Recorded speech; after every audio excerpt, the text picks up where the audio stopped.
Bueno, hablar de glaucomas en la edad pediátrica casi siempre y de forma casi automática estamos pensando en el glaucoma congénito primario, que tiene características muy particulares en cuanto a su etiología, su cuadro clínico y desde luego en su tratamiento. Sin embargo, no es el tema de la sesión de hoy, sino nos vamos a referir a aquellos glaucomas en que no es de forma primaria o no es el glaucoma congénito primaria, y puede haber una cierta confusión porque hay otros glaucomas que también son con algún tipo de malformación congénita, diferencias mesodérmicas, etcétera, que no son glaucomas congénitos primarios, pero tampoco son glaucomas secundarios, porque el origen primario no, es una malformación en el ojo, no tanto una condición adquirida. Como puede ser el Axenfeld, Rieger, Peter, la anidía, por citar algunos ejemplos.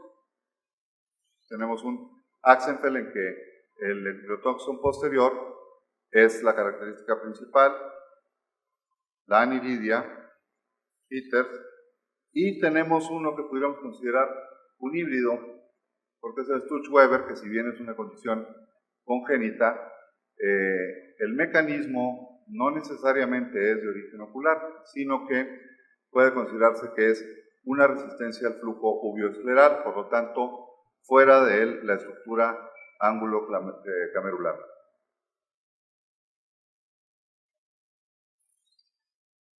Muy bien. Cuando hablamos ya de una situación adquirida, un glaucoma que es secundario a otra situación que no es una malformación congénita, por su frecuencia pensamos en el glaucoma y en el trauma ocular, que nos puede causar glaucoma por ambos mecanismos, ya sea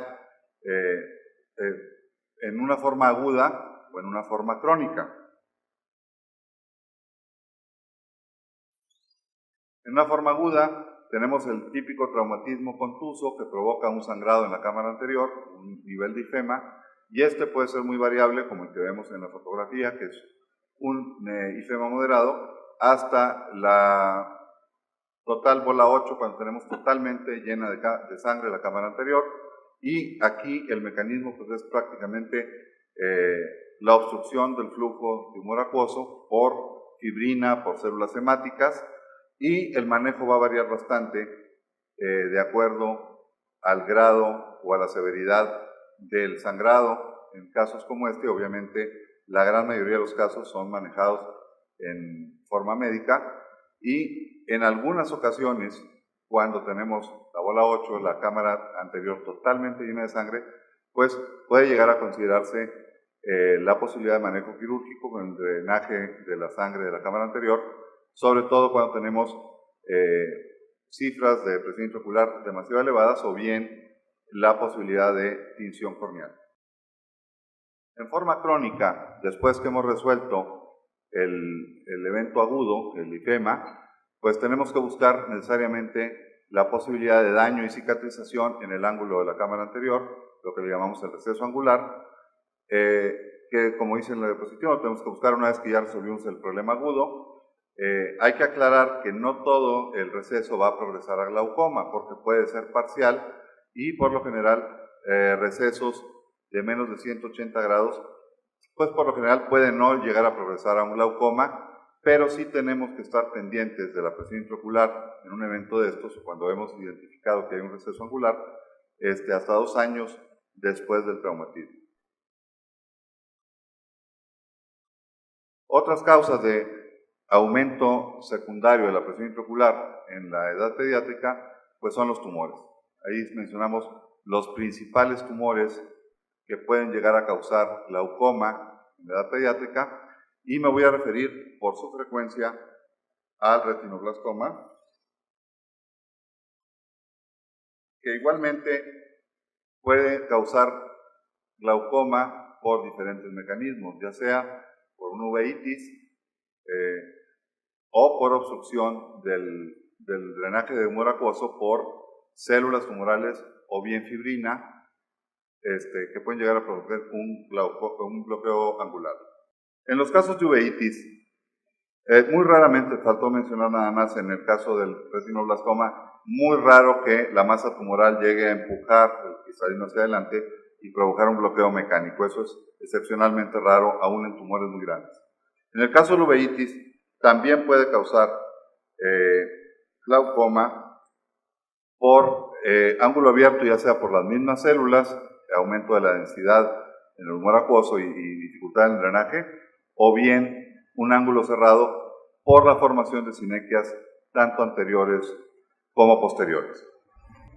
Causas del cristalino que pueden llegar a provocar aumento de la presión intraocular es la subluxación del cristalino. Aquí estamos viendo un caso de un Marfan, pero en el Marfan no es propiamente por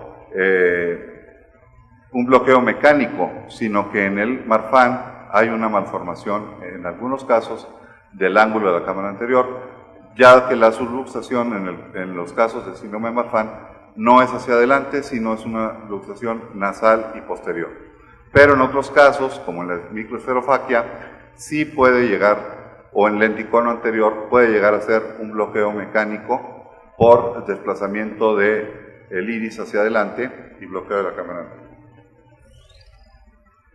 La cirugía de catarata en niños también puede provocar aumento de la presión intraocular, y ya sea en forma inmediata o en forma tardía. En forma inmediata, simplemente el no retirar el viscoelástico pues puede provocar, al igual que en los adultos, aumento de la presión intraocular.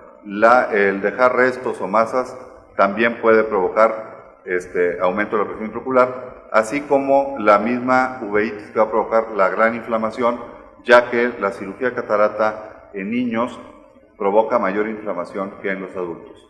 Y en forma tardía, pues por diferentes mecanismos, todos ellos relacionados a la cicatrización, como en el caso que vemos aquí, en el que incluso hay una subluxación anterior del lente intraocular. En otro de los casos, que tampoco es tan poco frecuente, aunque está muy discutido su mecanismo, es el glaucoma inducido por esteroides.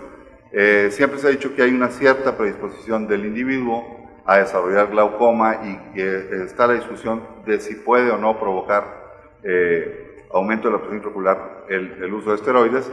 Sin embargo, el uso prolongado de esteroides, sobre todo en forma indiscriminada, sí puede provocar glaucoma en los niños.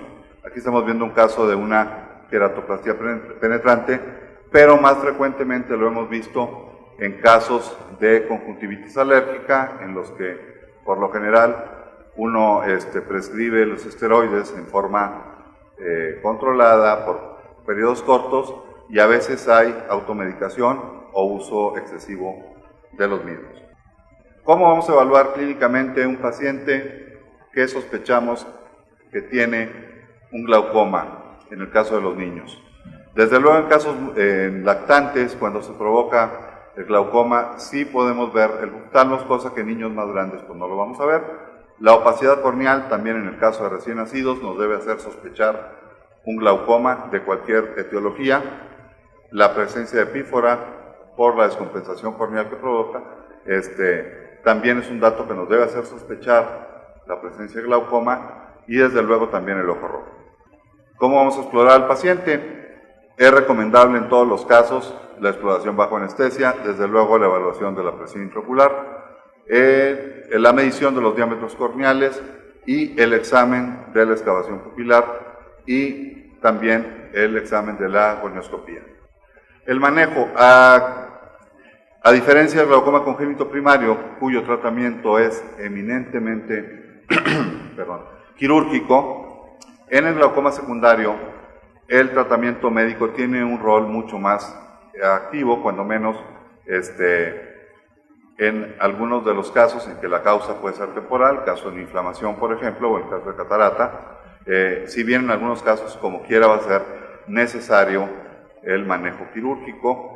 Los beta bloqueadores podemos considerar que es los medicamentos de primera línea, y porque su mecanismo de acción, la disminución de la producción del humor acuoso. Hay que tener cuidado en pacientes que tengan asma o broncoespasmo, sobre todo utilizar concentraciones bajas en pacientes lactantes, y sobre todo oclusión del punto lagrimal por los efectos secundarios que pueden llegar a tener. Los inhibidores de la anidasa carbónica, que los podemos tener tópicos o sistémicos, la acetazolamida vía oral tiene mayores efectos, pero tiene múltiples efectos secundarios, entonces prácticamente no lo utilizamos, a diferencia de los tópicos que tienen efectos secundarios casi nulos o mínimos. Otros medicamentos que llegamos a usar, los alfa-adrenérgicos los menciono, pero prácticamente están proscritos porque podemos tener complicaciones muy serias con el uso de alfa-adrenérgicos. Los mióticos también casi no se utilizan. Y análogos de las prostaglandinas, que por ejemplo en el caso de Sturge-Weber pues están formalmente contraindicados porque reduce el flujo uveocerebral.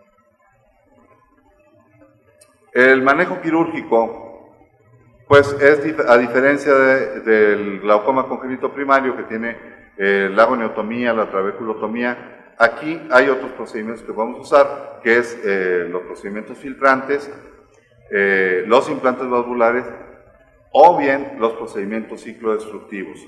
Y